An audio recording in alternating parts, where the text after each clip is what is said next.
Top 5 City Most Wanted Person arestado ng Tacloban City PNP. Patrolwoman Maria Elena Singian, ibalita mo.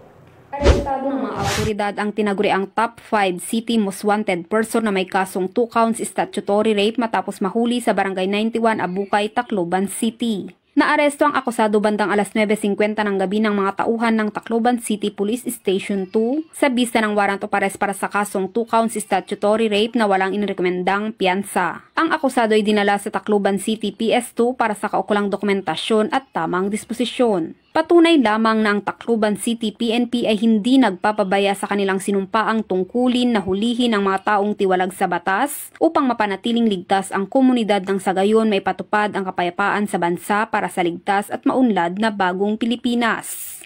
Mula dito sa Eastern Visayas, ako ang inyong PNN correspondent, Patrolwoman Singian, alagad ng batas, tagataguyod ng Balitang Pulis.